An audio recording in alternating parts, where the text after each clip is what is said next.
This is your Disneyland update for October 2006.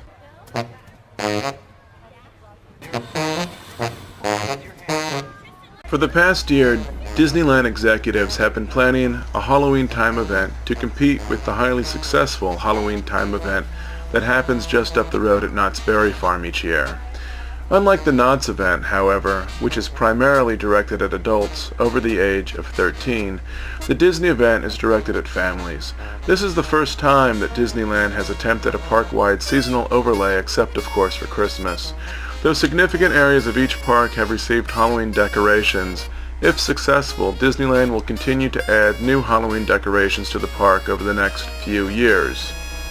California Adventure received a modest sampling of decorations in yet another attempt to lure visitors into the struggling theme park.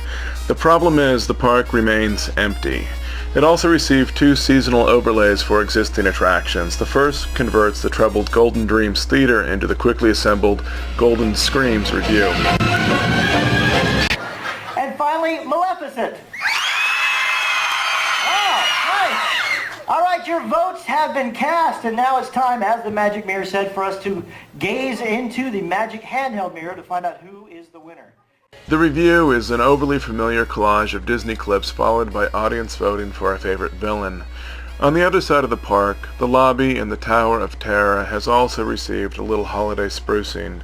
But needless to point out, Disneyland executives have finally concluded that such quick fixes aren't going to solve the California Adventure problem. Over the next 6 years, Disneyland plans to spend roughly $100 million redoing large sections of the park and adding new attractions so that it might finally make the entire resort a multi-day destination for most families. Hello, and welcome to the Magic Kingdom of Disneyland. On the other side of the resort, at Disneyland proper, the seasonal decorations are far more impressive. For the past 6 months, Disneyland window dressers have been constructing 300 foam core pumpkins to decorate Main Street windows.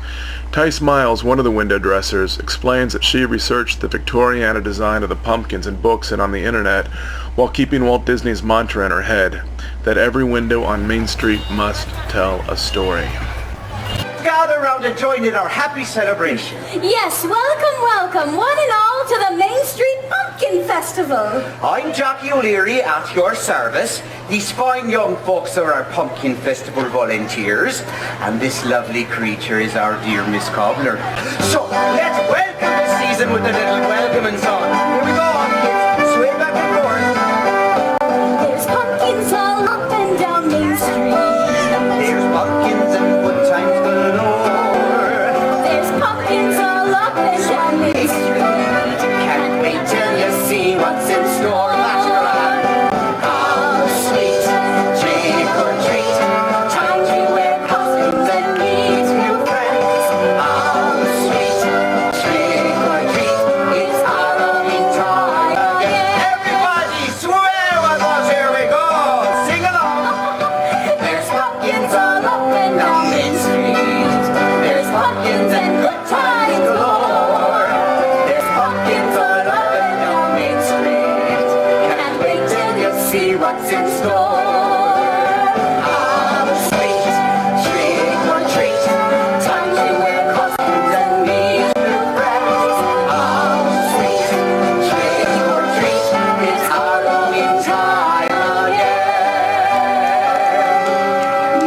It's Halloween time again. Oh, that was grand.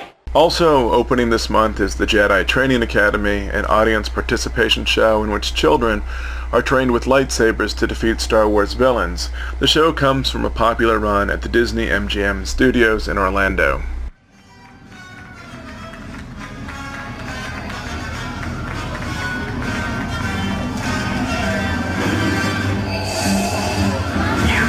The area is secure.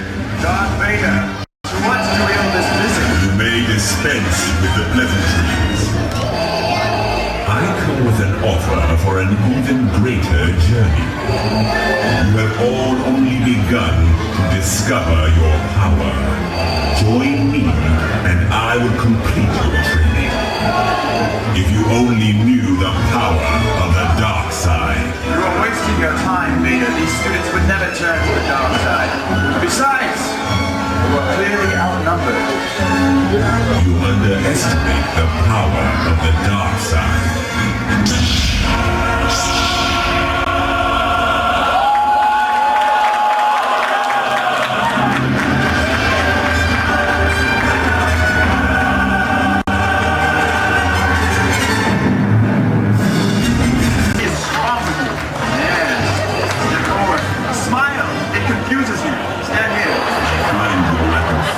Disturbing. I find your breathing disturbing. Activate! It's right. See that leg. Shut. Touch his left leg again. Now his right leg. Now right to his head. Well done, yes. Step back, yes. Such force, yes.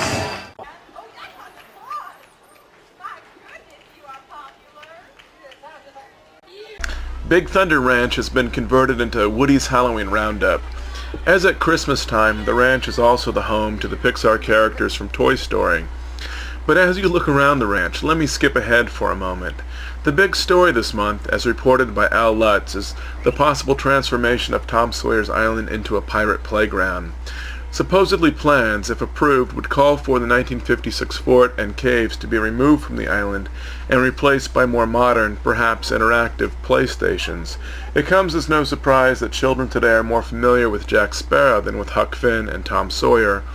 But if approved, for old-time fans, it will be sad to see this part of the park revamped.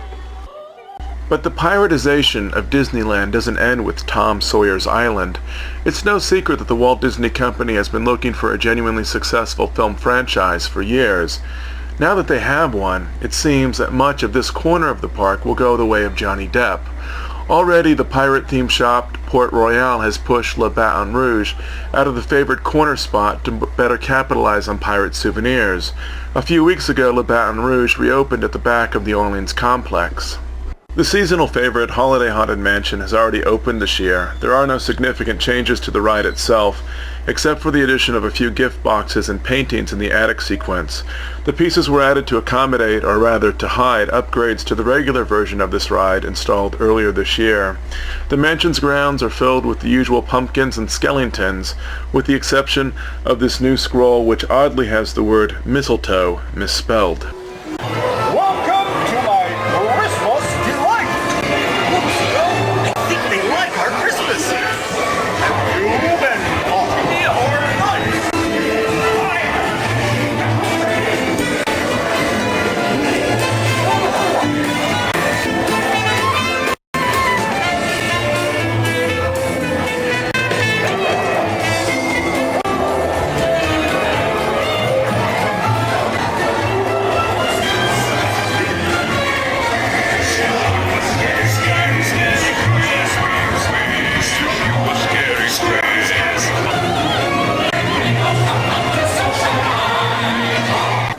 The Matterhorn has already gone down for its scheduled rehab. The fence is up, the construction crew has arrived, and the bobsleds are wrapped in plastic. Based on the amount of debris coming out of the mountain, I'd say the rehab is more substantial this year than it has been in recent years. Also, the monorail remains closed as the station complex is being rebuilt along with a new submarine attraction. The monorail cars themselves are in Canada being refitted with new nose cones and tail sections. Autopia is on the rehab list this month as well. The next attraction to join them is It's a Small World, which briefly closes later this month for its annual Christmas overlay. Lastly, the Disney Resort will get into the boutique business in a couple weeks when it opens Vault 28, a high-end clothing shop where clothes feature Disney characters. If successful, versions of Vault 28 will go to other Disney resorts. That's it for this report. I plan to put up another video at the start of the holiday season. If you're watching this on YouTube, you can subscribe to this channel to have future reports delivered directly to your account. Thanks for watching. Ladies and gentlemen, boys and girls, Disneyland has now concluded its normal operating day.